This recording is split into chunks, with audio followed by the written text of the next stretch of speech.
ಆಕಾಶವಾಣಿ ಪ್ರದೇಶ ಸಮಾಚಾರ ಓದುತ್ತಿರುವವರು ವಿವೇಕಾದಿತ್ಯ ಕನಿಯಾಲ.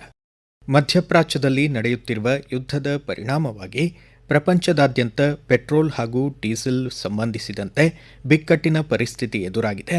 ಭಾರತದ ರಾಜತಾಂತ್ರಿಕ ಸಂಬಂಧಗಳು, ವಿವಿಧ ರಾಷ್ಟ್ರಗಳಿಂದ ಭಾರತ ಪಡೆಯುತ್ತಿರುವ ಸಹಕಾರ ಹಾಗೂ ಕಳೆದ ಒಂದು ದಶಕದಲ್ಲಿ ನಿರ್ಮಿಸಿರುವ ರಾಷ್ಟ್ರೀಯ ಸಾಮರ್ಥ್ಯದಿಂದಾಗಿ ದೇಶ ಬಿಕ್ಕಟ್ಟಿನ ಪರಿಸ್ಥಿತಿಯನ್ನು ದಿಟ್ಟತನದಿಂದ ಎದುರಿಸುತ್ತಿದೆ ಎಂದು ಪ್ರಧಾನಮಂತ್ರಿ ನರೇಂದ್ರ ಮೋದಿ ಹೇಳಿದರು.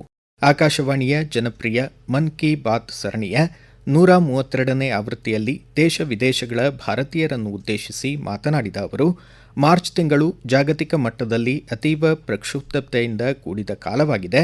ಗಲ್ಫ್ ರಾಷ್ಟ್ರಗಳಲ್ಲಿ ಲಕ್ಷಾಂತರ ಜನ ಭಾರತೀಯರು ಇದ್ದು ಕೆಲಸ ಮಾಡುತ್ತಿದ್ದಾರೆ.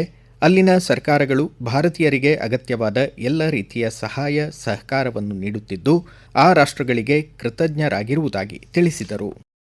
ನ್ಯಾಯ ವಿತರಣೆಯಲ್ಲಿ ಪೊಲೀಸರು ಯಾವುದೇ ಕಾರಣಕ್ಕೂ ರಾಜಿಯಾಗಬಾರದು ಹಾಗೂ ರಾಜ್ಯವನ್ನು ಮಾದಕ ವಸ್ತು ಮುಕ್ತಗೊಳಿಸಲು ಕಟಿಬದ್ಧರಾಗಬೇಕು ಎಂದು ಮುಖ್ಯಮಂತ್ರಿ ಸಿದ್ದರಾಮಯ್ಯ ಅವರು ಕರೆ ನೀಡಿದರು.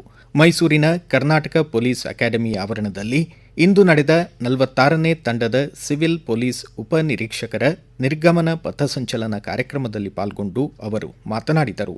ಈ ಸಂದರ್ಭದಲ್ಲಿ ತರಬೇತಿ ಪೂರೈಸಿದ 377 ಹೊಸ ಸಬ್ ಇನ್ಸ್ಪೆಕ್ಟರ್ಗಳು ಅಧಿಕೃತವಾಗಿ ಸೇವೆಗೆ ಸೇರ್ಪಡೆಗೊಂಡರು. ಇಲ್ಲಿಗೆ ಪ್ರದೇಶ ಸಮಾಚಾರ ಮುಕ್ತಾಯವಾಯಿತು. ನಮ್ಮ ಮುಂದಿನ ರಾಷ್ಟ್ರೀಯ ವಾರ್ತಾ ಪ್ರಸಾರ ಮಧ್ಯಾಹ್ನ 1:10 ನಿಮಿಷಕ್ಕೆ.